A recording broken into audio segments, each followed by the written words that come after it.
तीन दोस्त शामू, कालू और दीपक एक छोटे से गांव के खेत में काम करते थे। शाम के करीब 6 बज रहे थे जब वो तीनों खेत से लौट रहे थे। भाई कल्लू, आज तो लगता है कोई अंदर से जला रहा है। पसीने से पूरा बदन सीधा हो गया। रात को अगर ऐसी ही गर्मी रही तो मैं तो घर के अंदर एक पल भी नहीं रह सकता। भट्टी में नहीं, सीधा जहन्नुम में सोने का मन है। सच बता रहे हो श्यामू भाई। खेत में सूरज जलाता है, घर में खुद की सांस घूंटता है। हमारे पास न पंखा न कूलर। इतने गरीब हैं हम कि एक छोटे से पंखे के पैसे भी नसीब नहीं। अरे एक काम करो, आज रात बाहर खुले मैदान में खटिया बिछा के सोते हैं। बाहर तो थोड़ी हवा चलती है, अंदर इस भट्टी में तो नींद ही नहीं आएगी। क्या कहते हो? लेकिन भाई, गणेश दादा ने कहा था रात को इस गांव के बाहर मत सोना। उनका कहना है कि यहाँ कोई छाया घूमती है। 3 सालों में 2 आदमी लापता हो चुके हैं। वो लोग भी रात को बाहर सोए थे। छाया? डरावनी बात है भाई। हम 3 हैं, एक दूसरे के साथ रहेंगे। कोई भूत का बाप भी कुछ नहीं कर सकता। चलो आज रात बाहर ही सोएंगे। सीधा रहा। रात के करीब 11 बज रहे थे। तीनों खटियाओं पर लेट गए। दीपक की आंखें बंद थीं, लेकिन नींद नहीं आई थी। अंदर कुछ खाली खाली सी बहकती सनसनानी थी, जैसे सीने के बीच कोई ठंडा पत्थर रख दिया हो। वो आंखें बंद करता तो अंधेरे में कुछ हिलता दिखता।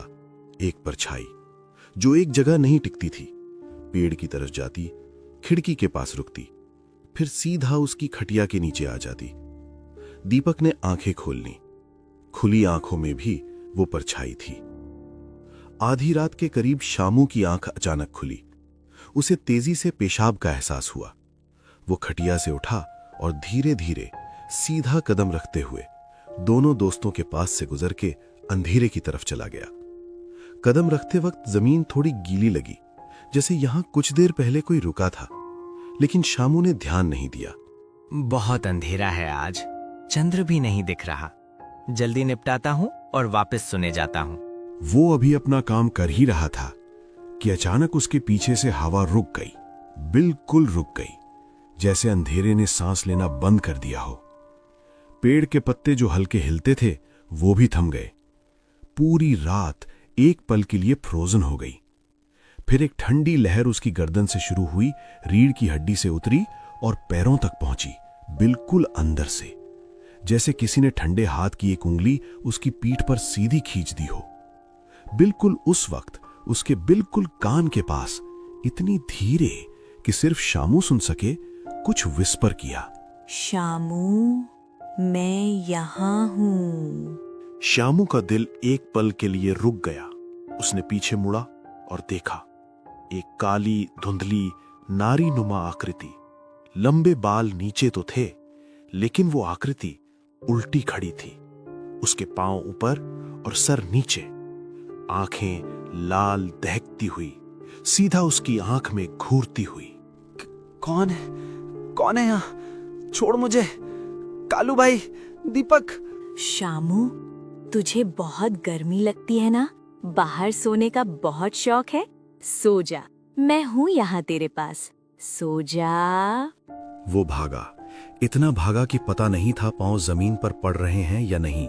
सांस भी नहीं ले रहा था, सिर्फ भाग रहा था। आंखें सीधी, दिशा एक, नियत एक, अंदर। वो सीधा कल्लू के घर की तरफ गया। दरवाजा अपनी पूरी ताकत से खोला, अंदर घुसा और दरवाजा बंद कर लिया। फिर एक बार और, फिर तीसरी बार, जैसे एक बार बंद करना काफी नहीं था। हाथ कांप रहे थे, आवाज नहीं निकल रही थी। वो खिड़की के एक कोने में झुका, घुटने अपनी छाती तक खींचे, आंखें बंद किए। फिर धीरे धीरे, बिल्कुल थोड़ी सी घबराहट से खिड़की से बाहर झांका और मुंह में हाथ डाल लिया। वो मेरी खटिया पर लेट गई है। वो मेरी खटिया पर लेट गई है। कालू और दीपक, वो दोनों नहीं जानते, मौत उनके बिल्कुल बीच में आके लेट गई है। कालू और दीपक नींद में थे। उन्हें बिल्कुल अंदाजा नहीं था कि उनकी खटियाओं के बीच वाली खटिया पर कोई और अब लेट चुका था। फिर वो आकृति शामू की आवाज में बोलने लगी। कल्लू भाई, दीपक, जागो जल्दी, कोई आ गया है यहाँ। देखो यार, उठो। शामू छोड़ यार, अभी तो आंख लगी थी। तेरी बकबक बंद हो नहीं सकती। सो जा भाई। भाई एक बार आंख खोल के देखो, मैं कहाँ हूँ, मेरे साथ कौन है? उठो।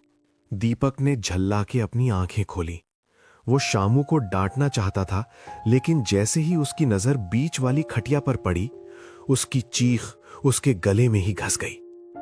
वो जो सोच रहा था शामू है, वो इंसान नहीं था, एक काली साया थी, और उस साये की आंखें बिल्कुल दीपक को घूर रही थी।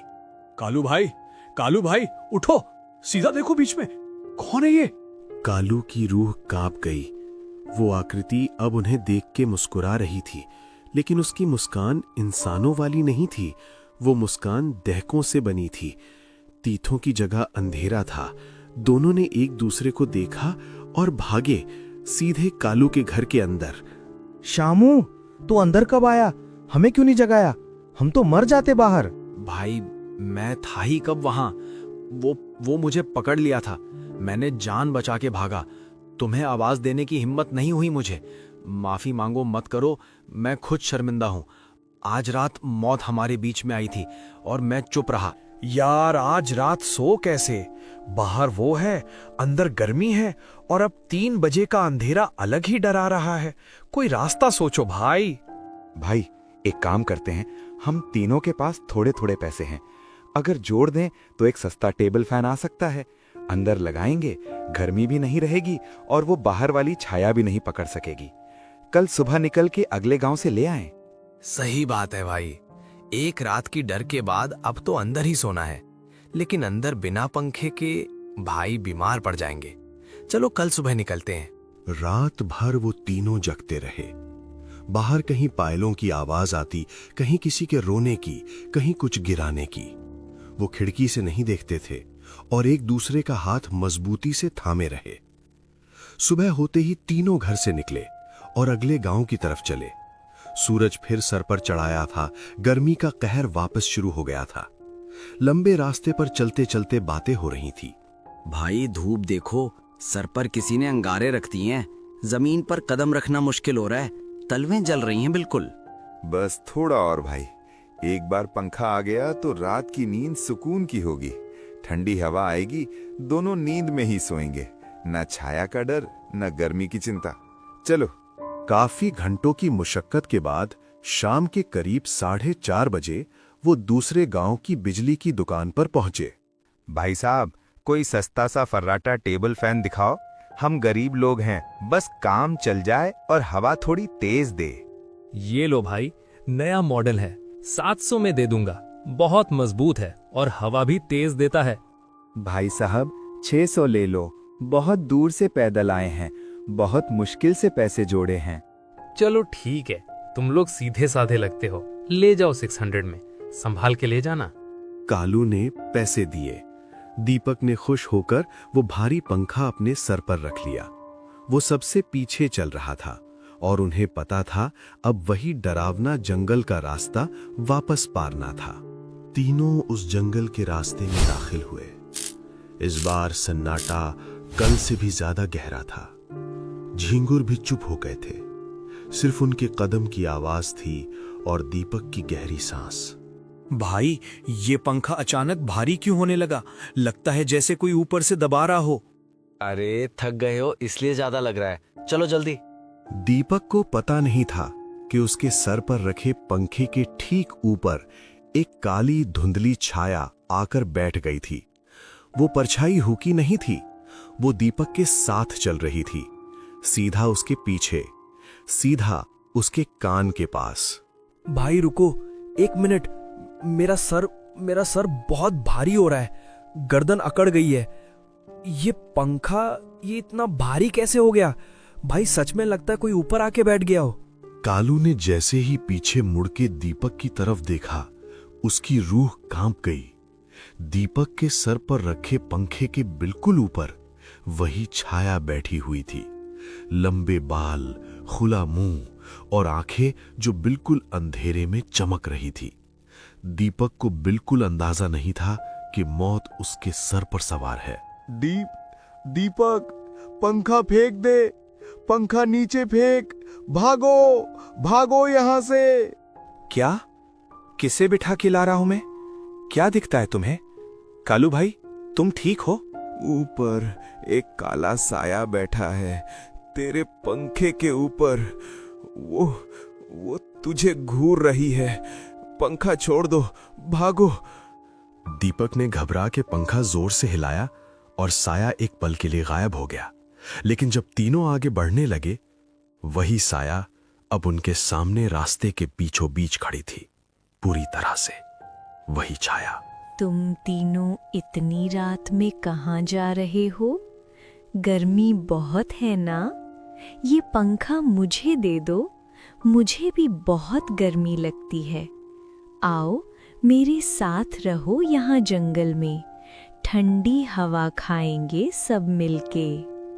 तो फिर आई, हमें जाने दे। हमने तेरा क्या बिगाड़ा है? हम बस अपने घर जाना चाहते हैं। घर तो तब जाओगे जब मैं चाहूंगी। ये पंखा मुझे बहुत पसंद आया। दीपक, आजा मेरे पास, तुझे कभी गर्मी नहीं लगेगी, कभी नहीं। उसकी हंसी सुनकर तीनों के हाथ पांव फूल गए। वो उन्हें जंगल के अंदर गोल गोल घुमाने लगी। वो एक ही रास्ते पर बार बार आ रहे थे। 1 घंटा, आधा घंटा, पता ही नहीं चला। भाई, हम भटक गए हैं। ये छाया हमें कहीं जाने नहीं दे रही। भाई, मेरा पांव भारी होता जा रहा है, जमीन खिंच रही है मुझे, मैं और तेज नहीं भाग सकता। वो भागते भागते एक ऐसी जगह पहुंचे जहां झाड़ियां बहुत घनी थीं। अंधेरा इतना था कि अपना हाथ भी नहीं दिखता था। भाई, मेरा पांव फंस गया। कालू भाई, शामू भाई, रुको, मेरा पांव हिल नहीं रहा। लेकिन कालू और श्यामू डर के इस कदर अंधे हो चुके थे कि उन्हें एहसास ही नहीं हुआ कि दीपक पीछे छूट गया। वो भागते रहे। अपने दोस्तों की आवाज सुन नहीं रहा था दीपक, सिर्फ वो आकार थी, वही लाल आंखें सीधा उसकी तरफ आती हुई। बचाओ मुझे, कालू भाई, शामू, मुझे अकेला मत छोड़ो। भाइयों, अब ये पंखा मेरा है और तू भी मेरा है। तुझे बहुत गर्मी लगती थी ना? ले, अब तुझे कभी गर्मी नहीं लगेगी। और दीपक की गर्दन को अपने ठंडे पत्थरों जैसे हाथों से दबोचा। दीपक की चीख उसके गले में ही घुट गई। जंगल में सिर्फ पत्तों की सरसर और एकदम खामोशी। दूसरी तरफ कालू और श्यामू भागते भागते गांव की सीमा में घुस चुके थे, सीधा कालू के घर के अंदर। दरवाजा बंद, जसना बंद। श्यामू, जल्दी दरवाजा ठीक से बंद कर, वो साया पीछे ही होगी।